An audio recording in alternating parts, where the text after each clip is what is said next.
Welcome to crime analysis. Delhi liquor కేసులో arrest అయిన Delhi CM Arvind Kejriwal గారు ప్రస్తుతం ఈడీ అధికారుల అదుపులో ఉన్నారు. ఈడీ విచారణ ఎదుర్కొంటేనే ఆయన ఢిల్లీలో పరిపాలన కొనసాగిస్తానంటూ చెప్తున్నారు. అంతేకాకుండా ఢిల్లీలో నీటి సమస్య పరిష్కరించుకుంటూ ఒక లెటర్ రావడం, తీసుకుని బయటికి రావడం, ఢిల్లీ సీఎం సీట్ లో కూర్చున్న అరవింద్ గారి వైఫ్ చదవడం అనేది ఒక వార్త వచ్చింది. అయితే తమ అదుపులో ఉన్న ఎవరికి కూడా మీ పేపర్లు ఇవ్వలేదు, తమ దగ్గర నుంచి ఎలాంటి పేపర్లు బయటికి పొక్కలేదు, బయటికి వెళ్ళలేదంటూ ఈడీ అధికారులు వివరణ ఇచ్చుకోవాల్సిన పరిస్థితి ఏర్పడింది. కానీ ఈడీ విచారణ ముగిసిన తర్వాత అరవింద్ కేజ్రీవాల్ జైలుకి వెళ్ళిన తర్వాత కూడా జైలు నుంచే పరిపాలిస్తారంటూ ఆప్ కార్యకర్తలు చెప్తున్నారు. ఇది ఎంతవరకు సమంజసం, అసలు న్యాయ నిపుణులు ఏమంటున్నారు విషయం ప్రస్తుతం మనం మాట్లాడబోతున్నాం. అయితే గతంలో తీసుకుంటే బీహార్ ముఖ్యమంత్రి కానీ, జార్ఖండ్ ముఖ్యమంత్రి కానీ, తమిళనాడు ముఖ్యమంత్రి కానీ, ఓంప్రకాష్ చౌతాల లాంటి వాళ్ళు అరెస్ట్ అయినప్పుడు ఖచ్చితంగా వాళ్ళు రాజీనామా చేసి తమ ప్లేస్ లో వేరే వ్యక్తిని కూర్చోబెట్టి వాళ్ళు జైలుకి వెళ్ళారు. తర్వాత కేసును విచారించారు, బయటకు వచ్చారు, వేరే విషయం. కానీ ప్రస్తుతం అరవింద్ కేజ్రీవాల్ గారు జైలు నుంచి పరిపాలించొచ్చా లేదా అనే విషయం మనతో మాట్లాడడానికి గతంలో జిల్లాలో పనిచేసి మాజీ జిల్లా జడ్జి గోవింద్ రెడ్డి గారు ప్రస్తుతం మనతో ఉన్నారు. ఆయన అడిగి అసలు ఇది సమంజసమా కాదా, లా కాన్స్టిట్యూషన్ రైట్ ఏం చెప్తున్న విషయాన్ని సార్ అడిగి తెలుసుకున్నాం. సార్ నమస్తే అండి. నమస్తే సార్ మురళయ్య. సార్ అరవింద్ కేజ్రీవాల్ గారి వార్త చూస్తున్నామండి. అదే జిల్లా ఆయన అరెస్ట్ అయిన తర్వాత జైలు నుంచి పరిపాలించొచ్చా లేదా అన్నది అసలు కాన్స్టిట్యూషన్ రైట్ ఏం చెప్తుంది? పీసీ యాక్ట్ లో అరెస్ట్ అయిన గవర్నమెంట్ ఎంప్లాయ్ కానీ లేదా పబ్లిక్ రిప్రజెంటేటివ్ కానీ అరెస్ట్ అయితే మామూలుగా అయితే ఎంప్లాయ్ అయితే 48 అవర్స్ సస్పెండ్ అవుతారు. ఇతను పబ్లిక్ రిప్రజెంటేటివ్ కాబట్టి ఇతనికి అధికారం ఉందా లేదా, ఈయన రైట్స్ ఏం చెప్తున్న విషయం ఒకసారి చెప్పండి సార్, మీ అభిప్రాయం మాత్రమే. కాన్స్టిట్యూషనల్లీ స్పీకింగ్, ఒక వ్యక్తి చీఫ్ మినిస్టర్ గా కంటిన్యూ అవడానికి ఆయనకు అసెంబ్లీలో మెజారిటీ ఉంటే కంటిన్యూ అవుతారు. ఇప్పుడు అరవింద్ కేజ్రీవాల్ గారికి హౌస్ లో మెజారిటీ ఉంది కాబట్టి ఆయన చీఫ్ మినిస్టర్ గా కంటిన్యూ కావడానికి లీగల్ బ్యారియర్ ఏంటి లేదు. అచ్చా. ఆయన చీఫ్ మినిస్టర్ గా కంటిన్యూ అవుతారు. ఆయన ఒకవేళ పార్లమెంట్ ఆయన అసెంబ్లీలో ఎమ్మెల్యేలు ఆయన మెజారిటీ లేదు అని ఏదైనా అవిశ్వాస తీర్మానం పెట్టి ఆయన తీసేస్తే తప్ప ఆయన చీఫ్ మినిస్టర్ గా కంటిన్యూ కావచ్చండి. అయితే ఆయన జైల్లో ఉన్నా, ఇంటిలో ఉన్నా, ఇంకా 5 స్టార్ హోటల్లో ఉన్నా ఆయన చీఫ్ మినిస్టరే. అయితే ప్రాక్టికల్ గా ఏంటంటే ఆయన జైల్లో ఉండగా ఆయన ఫైల్స్ చూడడము, ఆయన వెరిఫై చేయడం ఇవన్నీ కూడా కొంచెం కష్టతరమైంది. ఎందుకంటే ఐఏఎస్ ఆఫీసర్లు వెళ్ళడం, తర్వాత ఫైల్స్ అన్ని చూడడం, సంతకాలు పెట్టడం, ఈ ప్రాసెస్ అంతా కూడా జైల్లో ఉన్నప్పుడు కొంచెం ప్రాక్టికల్ డిఫికల్టీస్ ఉంటాయి. అయితే కోర్టు దాన్ని ఆ ప్రాబ్లమ్ ని సాల్వ్ చేయడానికి ఇంటర్నెట్ ద్వారా యాక్సెస్ కల్పించి అడ్మినిస్ట్రేషన్ ని జైలు నుంచినే చేసేటట్లు ఒక అవకాశం అయితే ఉంది. ఇంతవరకు మనం స్వరాజ్యం వచ్చిన తర్వాత ఏ చీఫ్ మినిస్టర్ కూడా జైలు నుంచి పరిపాలన చేసిన సందర్భాలు లేవు. ఇది మనకు కొత్త అంశమే సార్. ప్రాబ్లం ఏంటంటే ఇంతకుముందు వెరీ రీసెంట్ గా శబ్రత రాయ్ అని సహారా కేసులో ఆయన మేనేజింగ్ డైరెక్టర్ ఆయన జైల్లో ఉండగా కొన్ని ఆస్తులను అమ్మాల్సి వచ్చింది. ఆయన సంతకాలు, ఆయన కన్సెంట్, ఆయన ఇదంతా కావాల్సి వచ్చింది.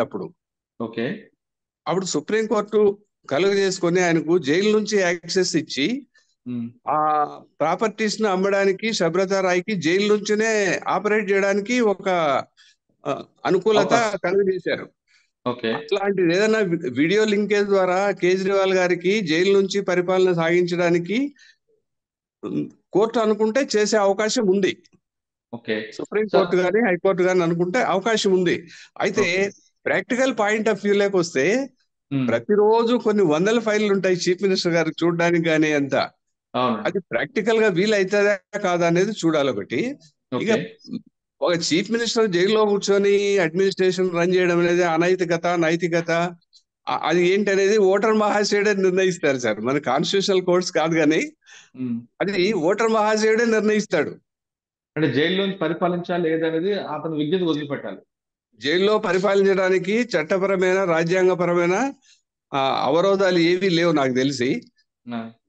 సార్ ఇక్కడ మీరు చెప్తున్నట్లుగా పీసీ యాక్ట్ ప్రకారం అరెస్ట్ అయ్యారు కాబట్టి ఆయనకు ఉందా లోపలికి వెళ్ళి పరిపాలించే హక్కు ఉందని మీరు చెప్తున్నారు. కానీ జైలు మాన్యువల్ ప్రకారం వారానికి 2 రోజులు మాత్రం ములాఖతులు ఉంటాయి. ప్రతిరోజు ఐఏఎస్ ఆఫీసర్ వెళ్ళడానికి కుదరదు. మరి అటువంటి జైలు మాన్యువల్ ప్రకారం చేయడం కుదరదు కాబట్టి ఇక్కడ ఆయనకు హక్కున్న ఆ మాన్యువల్ వ్యతిరేకంగా వాళ్ళు పోలేరు కదండి.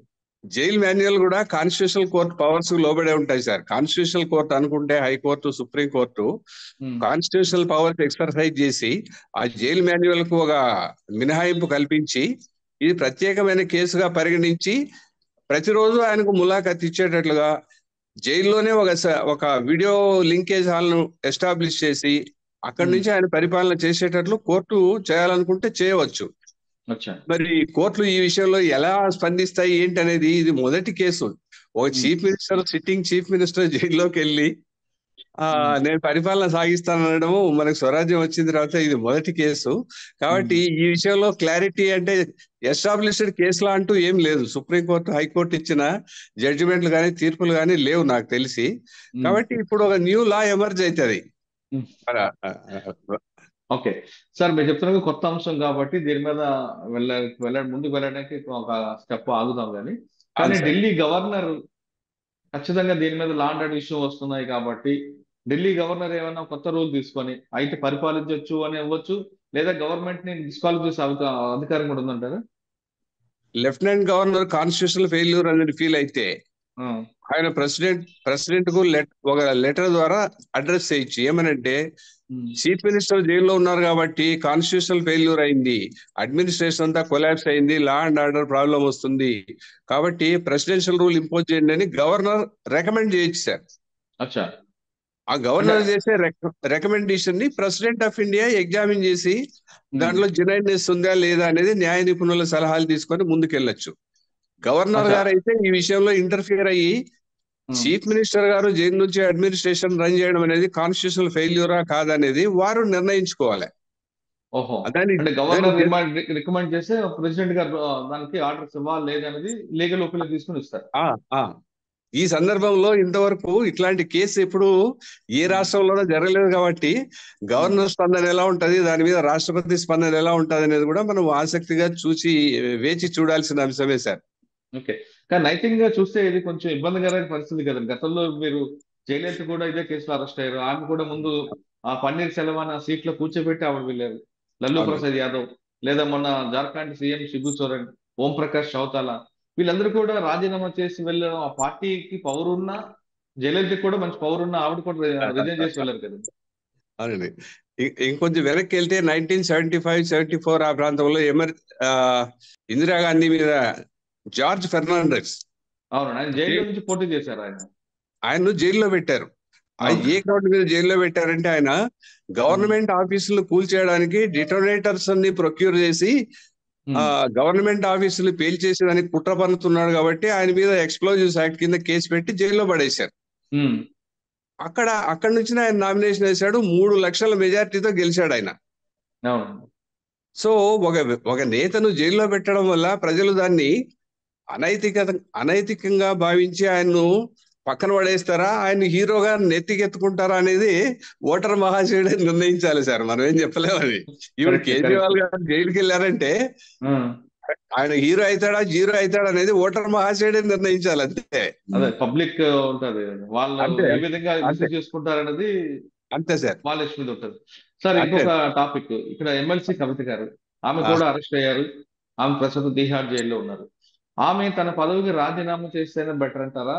లేదు ఆమెకి అంటే ఆమె డైరెక్ట్ పబ్లిక్ నుంచి వచ్చిన రిప్రజెంటేటివ్ కాదు కాబట్టి, ఇక్కడ ఎమ్మెల్యేలు అందరికీ సపోర్ట్ చేశారు కాబట్టి ఆమె కూడా రాజీనామా చేయాలంటారా? లేదు ఆమె కూడా ఎమ్మెల్సీ గాని కొనసాగచ్చా?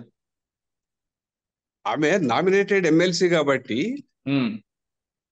ఎమ్మెల్యేకి ఏమేమి ప్రిరగేటివ్స్, ఏమేమి ప్రొటెక్షన్స్ ఉంటాయి అవన్నీ ఎమ్మెల్సీకి కూడా ఉంటాయండి. ఓకే, ఆమె జైలుకి వెళ్ళినంత మాత్రాన 48 అవర్స్ జైల్లో ఉన్నంత మాత్రాన ఆమెను సస్పెండ్ చేయాలా లేదు బెర్తరఫ్ చేయాలా అనేది అది ఆ రూల్ ఆమెకు అప్లికబుల్ కాదు. మామూలుగా ఒక పబ్లిక్ సర్వెంట్ ఎవరైనా 48 అవర్స్ జ్యుడిషియల్ రిమాండ్ లో ఉంటే సర్వీస్ రూల్స్ ప్రకారము సబార్డినేట్ సర్వీస్ రూల్స్ అని ఉంటాయి.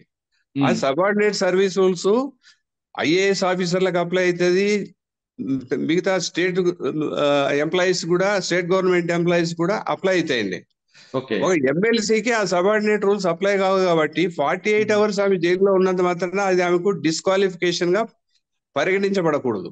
ఆమె ఎమ్మెల్సీగా కావాలనుకుంటే కంటిన్యూ చేయొచ్చు, ఒకవేళ లేదనుకుంటే ఆమె రిజైన్ చేయొచ్చు. ఆమె arrest, detention for more than 48 hours in jail అనేది ఆమె ఎమ్మెల్సీగా కంటిన్యూ కావడానికి అవరోధం కాదు అని నా వ్యక్తిగత అభిప్రాయం. ఓకే, ఆమెగానే రాజీనామా చేసే హక్కు ఉందంటారు? ఆమె ఆమె ఆమె చేయాలనుకుంటే చేయించండి. ఆమె రాజీనామా చేయాలనేది ఆమె మనసులో నుంచి వచ్చే నిర్ణయం కాబట్టి కాన్స్టిట్యూషనల్ గా లీగల్ గా ఏ ఏజెన్సీ కూడా ఆమెను ఫోర్స్ చేసి రిజైన్ చేపించడానికి అవకాశాలు లేవు. ఆమె కంటిన్యూ కావాలంటే కావచ్చు. ఆమె ఒకవేళ నైతికంగా ఇది నాకు తగదు అనుకుని రిజైన్ చేస్తే మనం చెప్పలేము. అది వారి వ్యక్తిగత ఇష్టం సార్. అది ఆమె విజ్ఞతది. ఆమె విజ్ఞత. శాసనమండలి సమావేశాలు జరుగుతాయి.